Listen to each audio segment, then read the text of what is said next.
வணக்கம் மாணவர்களே. நாம் இன்றைக்கு இந்த காணொளியில் என்ன பார்க்க போகிறோம் அப்படின்னா 12ஆம் வகுப்பு பொதுத் தேர்வு மார்ச் 2024 கவர்மெண்ட் வெளியிட்ட அஃபீஷியல் ஆன்சர் கீ பற்றி தான் நம்ம பார்க்க போகிறோம். நாம் ஏற்கனவே 1லிருந்து 21 வரை உள்ள கேள்விக்கான பதில்களை நம்ம ஏற்கனவே இதில் படிச்சிட்டோம்.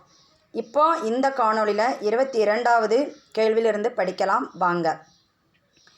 தமிழில் பிழையின்றி எழுதுவதற்கு மேற்கொள்ள வேண்டிய முயற்சிகள்.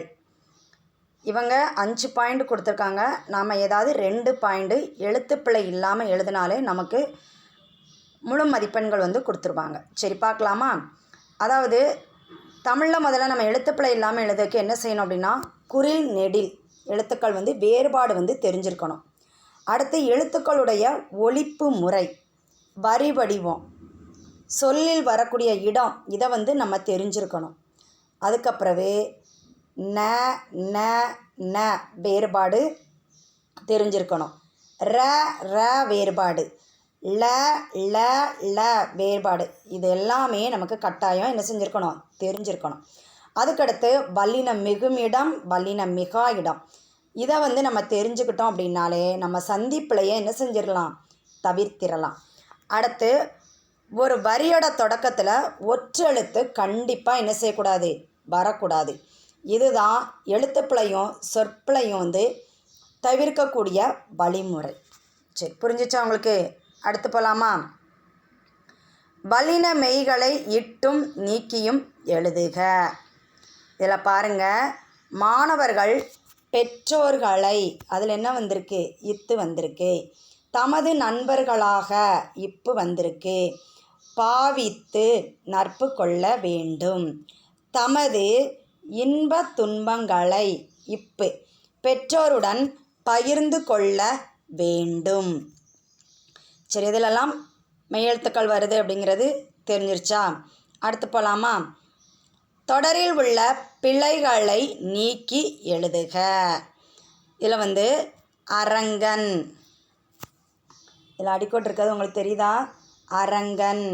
அடுத்து வெண்கல, அதில் 3 சுழி ஈன் போட்டிருக்காங்க. பாத்திரக்கடை வைத்திருக்கிறார். சரியா? அடுத்து பாருங்கள், பேச்சு வழக்கை எழுத்து வழக்காக மாற்றுக. பேச்சு வழக்குனா நம்ம பேசுகிறது அப்படி தானே. எழுத்து வழக்குனா அது ப்ராப்பராக அந்த வரி முடிஞ்சு இருக்கிறதான் எழுத்து வழக்கு சொல்லுவாங்க. இப்போ நம்ம பார்க்கலாமா? நிலத்தை கிளற, அப்படி இல்லைன்னா உள, எதுனாலும் நம்ம எழுதிக்கிடலாம். அப்போ நமக்கு எழுத்துப்பிழை இல்லாமல் இருக்கிறதுக்கு எது கரெக்டாக வருமோ அதை எழுதிக்கோங்க. நிலத்தை உழ வேண்டும், அப்பொழுதுதான் வயிறு நிறையும். சரி புரிஞ்சிருச்சா? அடுத்து போகலாமா? 29 பொருள் வேறுபாடு அறிந்து தொடர் அமைக்கவும். இதில் திண்மை திண்மை கொடுத்துருக்காங்க. ஃபஸ்ட்டு ஒரு 2 சுழியின், அதுக்கடுத்து ஒரு 3 சுழியின் கொடுத்துருக்காங்க. முதல்ல நமக்கு திண்மை அப்படிங்கிறதுக்கு பொருள் தெரியணும். அப்போ திண்மைனா என்ன பொருள்? தீமை. ரெண்டாவது உள்ளது திண்மை, இதுக்கு என்ன பொருள்லாம் இருக்குது? வலிமை, இன்னொன்று என்னது? உறுதி. சரி, இதை வச்சு நம்மளா இப்போ ஒரு தொடர் அமைச்சிடலாமா?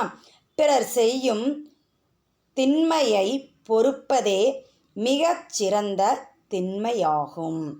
அப்போது தீமை, இங்கொன்று என்னது? வலிமைன்னு எடுத்துக்கலாம், இல்லைனா உறுதினாலும் நாம் எடுத்துக்கிடலாம். இப்படி எழுதிட்டுனாங்களாலே உங்களுக்கு முழு மதிப்பெண் கொடுத்துருவாங்க. சரி புரிஞ்சிருச்சு? அடுத்து போகலாமா? பகுபத உறுப்பிலக்கணம். இப்போ செய்த கொடுத்துருக்காங்க அப்படி தானே. அப்போ செய் போட்டுட்டோம். இந்த தேவை எப்படி பிரிக்கணும்? இத்து கூட்டல் அ. அப்போ செய் பகுதி, இத்து இறந்த கால இடைநிலை, அ பெயரச்ச வெகுதி. அடுத்து பாருங்கள், கலங்கி, கலங்கு கூட்டல் ஈ. இந்த ஈ எப்படி பிரிச்சிருக்காங்கன்னு தெரியுதா? இக்கு கூட்டல் ஈ தான் என்னது? கீ வரும்.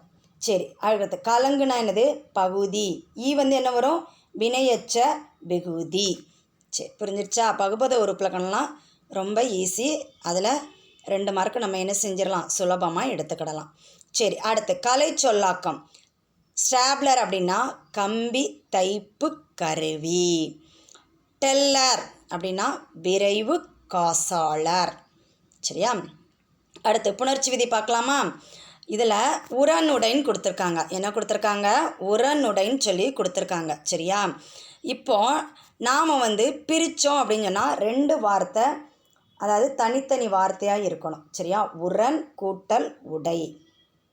சரியா? அப்போ உடல் மேல் உயிர் ஒன்றுவது இயல்பே. அடுத்து பாருங்கள், தலைக்கோல். இதை எப்படி பிரிக்கணும்? தலை கூட்டல் கோல். அந்த இக்கு என்ன செஞ்சிடும்? பிரிக்கும்போது தூரப்பேரும், சேர்த்து எழுதும்போது நமக்கு இக்கு சேர்ந்து வரும்.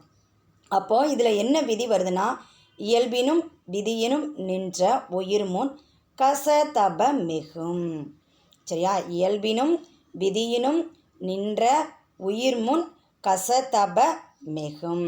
சரி, புரிஞ்சிருச்சா? அடுத்து பார்க்கலாமா? சொல்லை பிரித்தும் சேர்த்தும் தொடர் அமைக்க. இப்போ கோவில் கொடுத்துருக்காங்க. சரியா? அப்போ இந்த ஃபஸ்ட்டு நம்ம சேர்த்து எழுதிக்கணும். கோவில் திருவிழாவிற்கு சென்றோம். கோவில் திருவிழாவிற்கு சென்றோம். அடுத்து பாருங்கள், கோ வில்லால் மானை வீழ்த்தினார். இப்போ இது கோங்கிறதுக்கு நமக்கு பொருள் தெரியணும். கோனா யார்? அரசரை குறிக்கும், அப்படி தானே?